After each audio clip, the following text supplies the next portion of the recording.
Second race weekend of the BMW IBSF Bobsleigh and Skeleton World Cup season, and in this strange year it's back to Sigulda in Latvia. First action on Friday morning, women's skeleton, and into the second of our heats.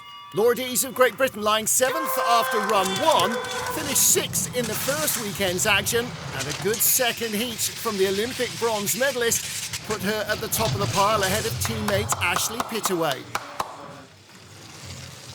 Germany's Jacqueline Lurling and Belgium's Kim Meilmans had both failed to improve on Dee's time as we got to our top 4. Tina Hermann of Germany next to go. Despite being slow away at the start, she finally managed to find speed at the bottom of the track, and a clean run through the last few corners left her over a quarter of a second clear. But she was not happy. Kimberly Bos of the Netherlands had been the silver medalist a week earlier. She lay in the bronze medal position after Heat 1, second in the World Cup standings. Could she take another medal? Well, she had an advantage over Hermann, but it was a slender one and at the line. None of it remained. They were tied for the lead with 2 to go. Both would be in the medals. Elena Nikitina of Russia had struggled a week earlier on what is Russia's second home test track. But today she was firing on all cylinders. A great second heat to put her clear of Hermann and Bos, and her first medal of the season guaranteed. But would it be enough for gold? Last week's winner, Janine Flock, the World Cup points leader, had broken her own week old track record in Heat 1, and she was ahead of Nikitina all the way down. But ahead wasn't enough. She broke the track record again to take a 6.5 tenths of a second win, more than doubling her first heat advantage over the Russian. A stunning start to the season for Janine Flock. 2 gold medals. Elena Nikitina took silver today ahead of Kimberly Bos and Tina Hermann tied for the bronze. And it's Janine Flock who's our runaway World Cup leader. Friday afternoon's men's skeleton race may have started in daylight, but it finished in darkness. Into the second and deciding heat in a tie for 6th position with Great Britain's Marcus Wyatt, last week's bronze medalist Alexander Gassner. He had a disappointing first heat. The second was better though, and that would put him into the race lead. Next up, and tied to the 100th, Great Britain's Marcus Wyatt. A quicker start by 1300ths of a second than Gassner would see him accelerate away, and great speed down at the bottom of the track put him firmly into the leader's box with 5 sleds still to go. Next up, Russia's Nikita Tregebov. Once one of the fastest starters, he started 1400 slower than Marcus Wyatt, and his run didn't get an awful lot better from there, finishing behind in second position ahead of Alexander Gassner. No medal for Tregebov this year. Alexander Chetikov and Christopher Groothair had both fallen by the wayside as we got to Latvia's Thomas Dukors. The second of the brothers, the older of the two, broke the track record with his first heat to be just 900ths off the lead. Would he have enough at the line? He had a commanding lead, but it would be down to his brother, Martin Dukors, wearing the yellow vest of the World Cup points leader, to decide the gold medal for the second week in a row. And for the second week in a row, it was another new track record for Martin Dukors. As in the first heat, he broke his own margin to take a commanding victory. 2 races, 2 gold medals for Martin Dukors, another family 1-2, and a first ever World Cup medal for Marcus Wyatt. Expect the fast starters once more to be in the hunt as we get to rounds 3 and 4 in Innsbruck.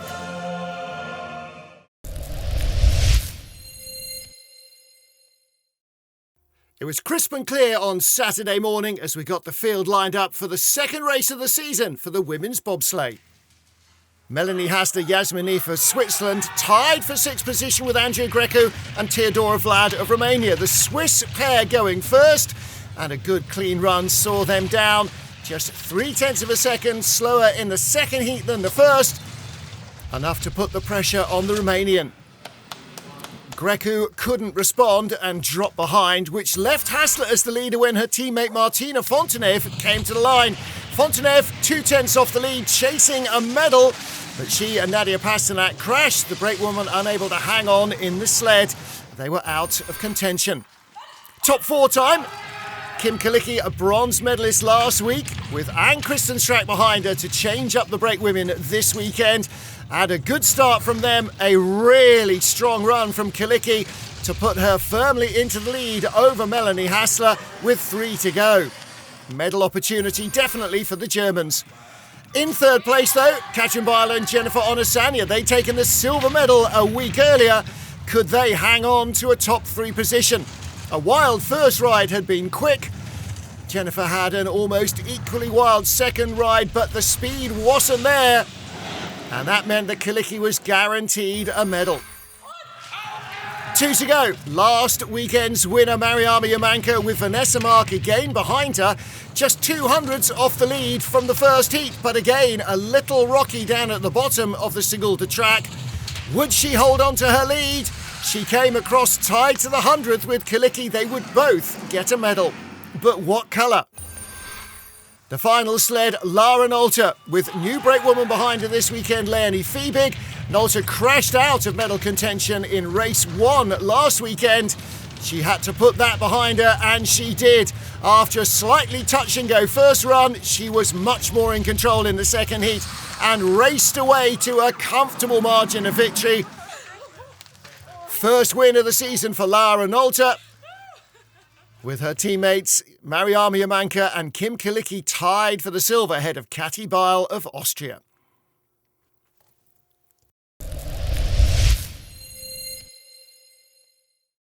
Saturday afternoon and time for the first two-man race of the weekend, a double two-man race format again in Sigulda.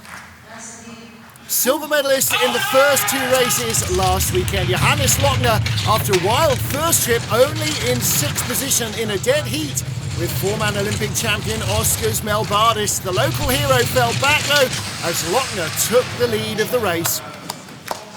And Lochner was still in the leader's box as we got to his teammate Christoph Hafer, who was 4th place, exactly where he'd finished in both races the previous weekend. With Christian Hammers behind him, a good start and a good clean run, but a couple of hundreds slower than Lochner's. He had just enough in the tank to move himself into the lead at the line, guaranteeing himself at least another 4th place. Into the top 3, Switzerland's Simon Friedli. A crash and a silver medal in February's races, a 9th and a 6th a week earlier, but he was in determined mood and flying down the icy track quicker than ever this weekend. And across the line, they just had enough in hand to deny Christoph Hafer, and they were in the medals. 2 to go. Double race winner last weekend and the season opener 2 years ago, Francesco Friedrich with Torsten Margis behind him. Winner last weekend with Friedrich. He needed something very special to take the lead, and he got it. A shattering new track record to beat the one set by Oskars Kibermanis to take the lead in the first heat. So Kibermanis 200ths ahead of Friedrich, trying to double up. He took both wins here in February. Could he make it a third? He'd need to break his own track record and more. Well, he broke his own track record, but it wasn't enough. He was a 10th behind at the line. Francesco Friedrich claims his 29th World Cup two-man win, his 5th, incredibly, here in Sigulda. Kibermanis in silver, Friedli in bronze.